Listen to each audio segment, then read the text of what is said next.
Hello everyone, welcome to the class. In today's class, we'll be talking about prepositions of motion. Okay, so you heard it right. We're going to talk about what moves around, all right? There are a few verbs that show motion, such as to go, to walk, to jump, to enter. All these prepositions actually show some sort of motion, and we're going to take a look at a few important examples. Not too many of them, just a few of them. Let's just see all of them quickly, real quickly. The first one, first we'll consider this situation. What's really happening is that this person here, he is trying to jump from this surface to this one, all right? And what is he actually doing? He's jumping from this to a platform that is a bit higher up. Okay, it's above him, and when you're jumping above yourself, you're jumping upon it.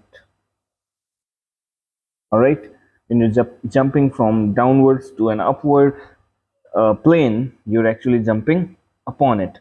On the other hand, when you're jumping from a higher plane to another plane, which may be lower, you can say it jumping off it. It may be lower. When I say it may be, well, there is a chance that even if it is on the same kind of surface, you can still call it jumping off that surface.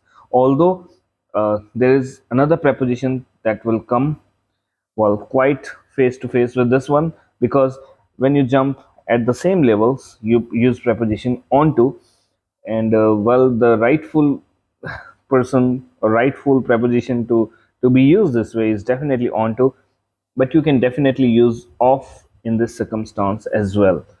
All right, so I guess with this particular one, you also got to learn what onto is. Onto is definitely when you're jumping at the same level, when both the planes are quite at the same level. The third situation is jumping into something. Okay, when do you jump into something? You jump into something when, well, the structure where you jumping is actually 3D, at least covering you from three sides, or four. Okay, so let's take for example a swimming pool. It's covering you from bottom, from right, left, from backwards, from behind, and therefore it's at least covering you from three directions. It's three dimensionals, and you can actually show this with a 3D structure, right? We do talk about it in science.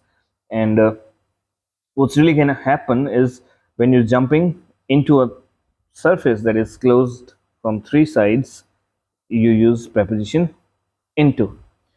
On the other hand, if you're coming out of it, you're going to use out of, right? If you're jumping out of it, you're coming out of it, or you're jumping out of a train, jumping out of a car, jumping out of bus, you use, yes, the preposition we talked about, that is out of. Another set of prepositions that are very important and frequently asked in exams are across and along. Where do you use across? Across is a situation where, well, there are two ends. First of all, there is one end, then there is another end. The person has to go from one end to the other. The movement has to be from one end to the other, be it a river, be it a road.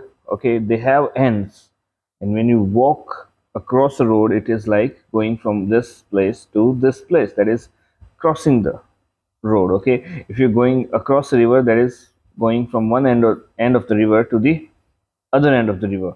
If you are swimming across the river, if you're going through a boat across the river, situations will be same. You will be using preposition across. On the other hand, preposition along is used when you're going with it. All right, if the river is going in a certain direction and you're also going in that very direction, you're walking along the river. If it is road, the case is same here again.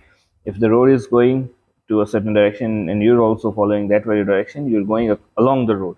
You generally walk along the road. Okay, it should not be confused with one very important preposition, that is going on the road. All right, you do not walk on the road. You should not. Even if you are walking on the road, you're making a huge mistake. All right, roads are not meant to walk, they're meant to drive. So do not really use along when you're on it. And this one's my personal favorite, asked in many exams, that is through. We use through when we are passing through a medium.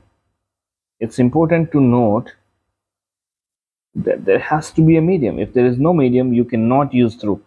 So, take for example this tunnel. If you're going from entering from here and coming out of here, you're actually passing through it.